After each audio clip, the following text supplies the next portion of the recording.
Hello, Adam Rayner reporting for Talk Audio TV, sponsored by Sony. Today I've spent some time at Broadcasting House at the Digital Radio UK Drive to Digital conference. It's all about digital radios going into new cars, digital radios being fitted to old cars, and broadcasters, makers, even Ed Vasey, the minister responsible for such things, also got, he contributed by video this year. Anyway, the point is what follows is an interview with James May. It's from inside the BBC's Rehearsal Theatre, and it does contain spoilers for the upcoming series, so if you don't want to know anything about stuff that's going to happen that you shouldn't have Nortner, then don't watch this one. Danny Baker for those. Sorry. James, how are you? I'm very well, how are you? I'm pretty good actually. I should just point out, by the way, if I make even less sense than normal, I came back from holiday on Saturday, took my kids to Disneyland for the first time, and so I woke up this morning. I don't know if any of you have come back to the UK and London from California, and you get jet lag quite terribly. So I woke up suddenly at 1 o'clock this morning, and obviously I get up at 4 to do the show, and so I've got to be honest, I'm a bit confused and bewildered. Do you come back from holiday every day? No. I'm getting the impression that this can go one of two ways, okay? Are you on the Savile names? That's why we're here, James. This is just a ruse to get you here. I've never been invited to anything like this before, and there's something a bit shady going on. So, what have you been asked up me to? if I could drive a Land Rover. No, that was Richard Hammond. So, what have you been up to filming? What is Top Gear back? Top Gear is back the third week of January at the moment, although they might shift it by a week. We've been filming bits of that. I've been making a Toy Story Christmas special and a series of Man Lab, which we've just finished.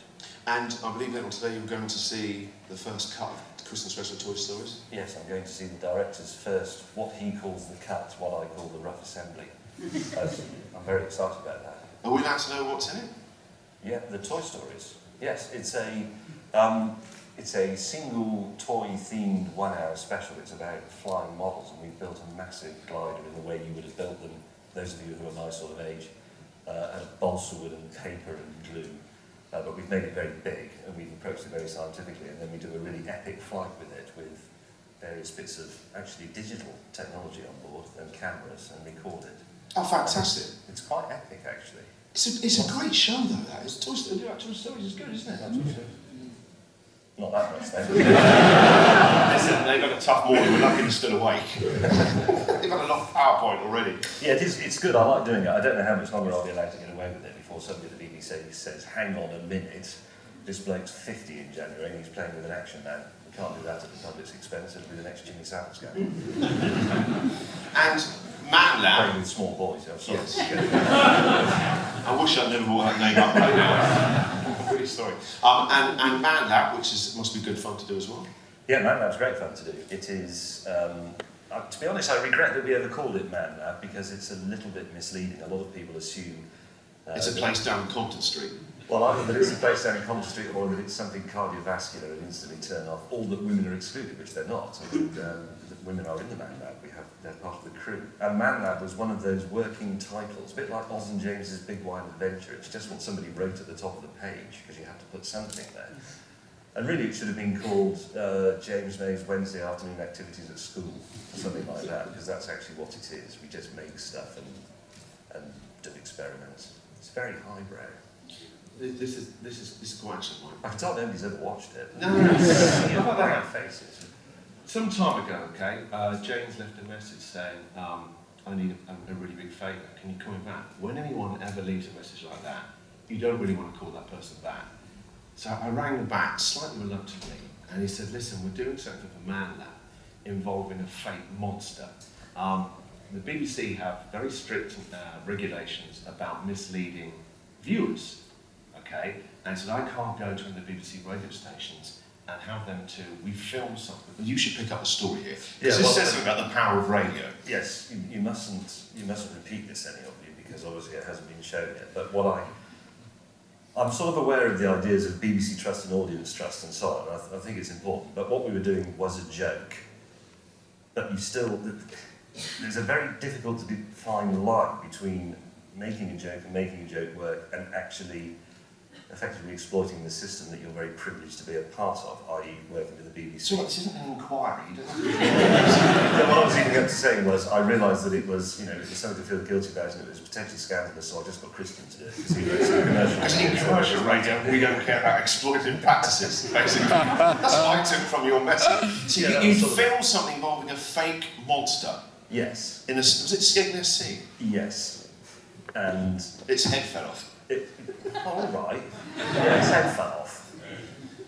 And so he shot Don't this spoil it. grubby video footage and he said, listen, we can't use any of this, we spent a lot of money on it, we can't use any of it. All we've got is this kind of fake kind of rough and ready footage that we post up on YouTube that's only got 88 views. Is there any way you could go on a radio show, talk about it, and try to bump up the numbers, and then it might get some press coverage, and we can see if we can get a bit of a scam going? Now I thought, this might be it's quite a nice little thing to talk about in the morning. I didn't think I was duping the audience. So I started to say, hey look, someone's just mentioned this clip that someone claims to film of a Skegness monster. And within about a quarter of an hour, there were over 10,000 views, where if you hear someone on radio talking about that, you want to go and see it, either on your phones or that. I think by the end of the week, was it like within a week or so, was there 1 million? Yeah, it did get to 1 million with all the offshoots and all the coverage and so on. And that, my friends, is the power of radio. I couldn't have done it without radio, especially not without radio with good digital outreach across the country.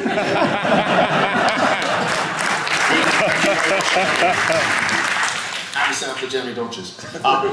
No, I know you're a radio fan. You have, how many digital radios do you have in your house? Well, I did a count the other day, actually, mainly because the clocks went back, and you know how if you lived in the 1950s, the clocks went back and you just did that, and that was the job done. But these days, there's at least 200 things in the house that incorporate a clock, including... It's true, you need some kind of, you do this in Manland, universal...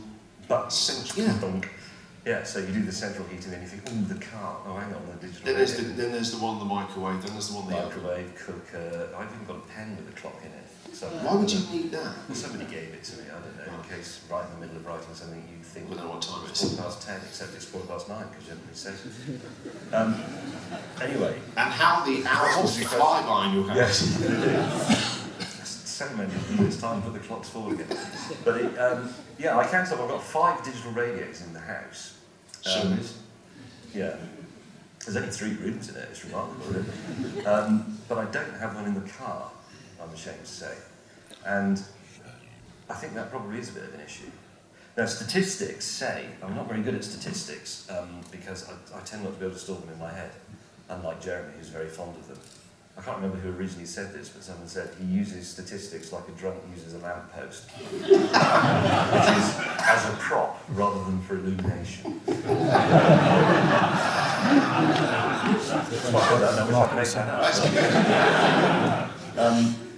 Yeah, so the great thing about digital radio, I think, is that there's been talk for many years about choice and the benefits of choice on cable television and satellite television, and I used to be a bit cynical about it and think, well, yeah, it doesn't increase the amount of good stuff in the world, it just makes it harder to find. But I was doing some cooking the other day. One of my many digital radios is in the kitchen, and I was doing some cooking. It was something quite complicated, it was going to take me a long time, and it was a sort of Indian meal, Indian-themed thing I was trying to cook. This sounds terribly sophisticated in West London. Like everything else I cooked, it could best be described as brown. But anyway, I was fiddling around with the digital radio going through the stations, and I suddenly got to one which was a Punjabi music and talk station. And I thought, this is brilliant. If I stand here... It's one of our absolute radio Probably is, yeah. But I thought, if I stand here, because I'm going to be standing here for a couple of hours, if I listen to this and I listen to this a bit every day, I'll eventually learn to speak Punjabi. How brilliant is that? Until after about 3/4 of an hour, I realised it didn't work because it's radio and I didn't know what they were talking about. So, but nevertheless... it's an amazing example of the power of digital radio. The power of digital radio to not help you learn a language whilst you're cooking is immense. But I like the fact that you can scroll through and you can find stuff. And it's one of those things a bit like pieces to camera in television. If you haven't done it, you can't use it. If you have done it, you do have the privilege of ignoring it. And it's sort of true with radio stations. You can't really have too many. You just have to listen to them. Well, the thing is, because, there are more and more, the facts speak themselves. There are more digital radios being sold every year. There are more in the homes, okay? But in terms of getting them into cars, which is what we're here to talk about today, right, is, I remember when the CD player in the car was like a really big deal. Do you know, it's such a big deal, you would take it out of the car and carry it into the pub, and it would have that little kind of suitcase. People appeared to walk around with... It was like a badge of honour. Radio-shaped man bags. Yeah, that's right. You would carry it around somewhere, like you probably, and then you had the CD changer in the boot of the car, and you put your 5 or 6 CDs in, and that's not that long ago. And then suddenly, it just became part of the car. It wasn't something you had to pay extra for. That's right. That was the big tipping point. It's the CD auto changer in the boot was an interesting development, because I remember people buying a new car. I'm going back to the early 90s now.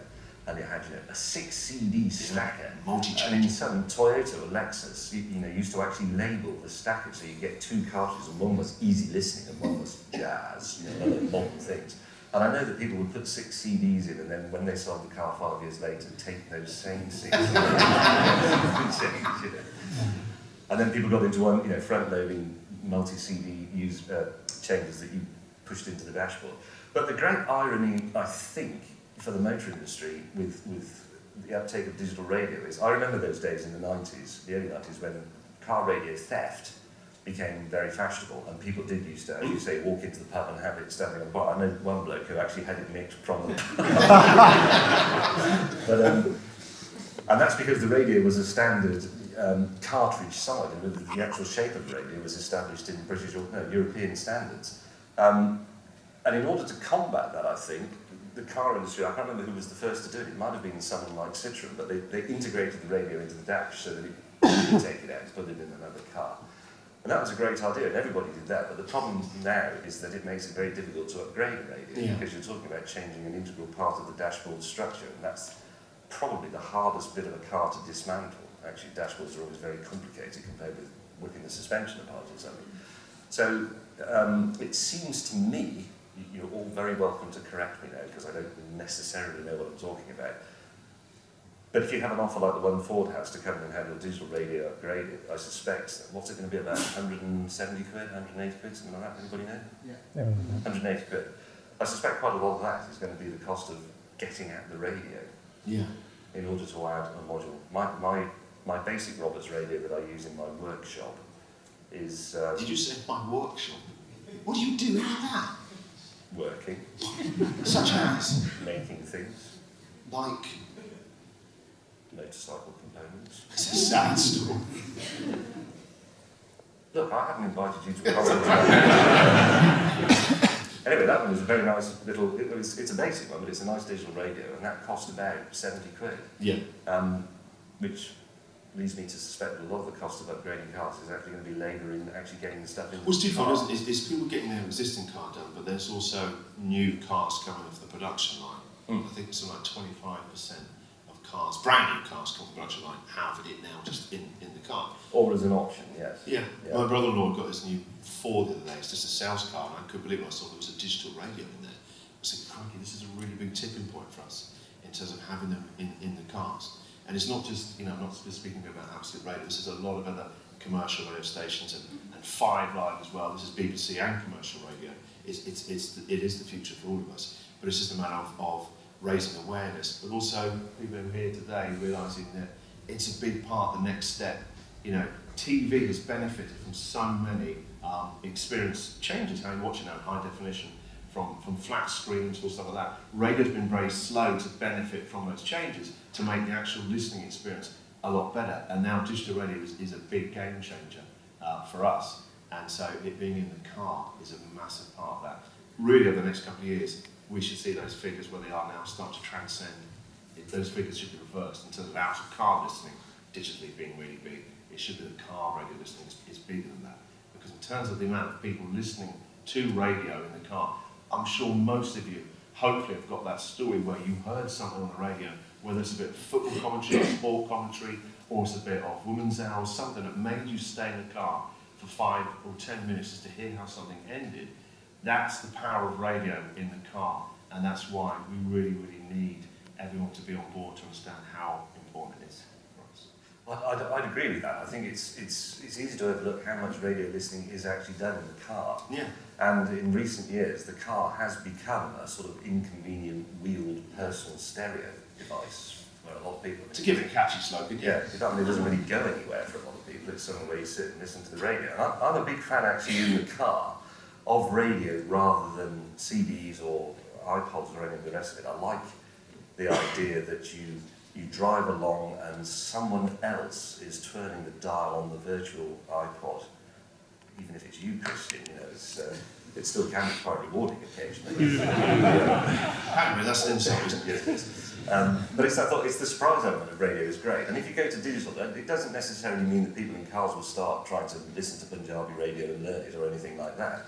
You might still stick with Absolute or Radio 3 or whatever it is you like, but it gives you an extra capability, and it also means, for example, that if I listen to you on FM in the car, if there are no farming programs on or anything, you eventually, fortunately, run out at some point as I'm driving north. Christian fades away into crackles and, you know, the world does end with a whimper. But if it was digital, I can stick with you all the way to Iceland. Wow. And that would be just tremendous. Okay, I think we've run out of time. Thank you very much for being so enthusiastic and patient today. And enjoy the rest of your day. Thank you very much for listening to us. Thank you very much.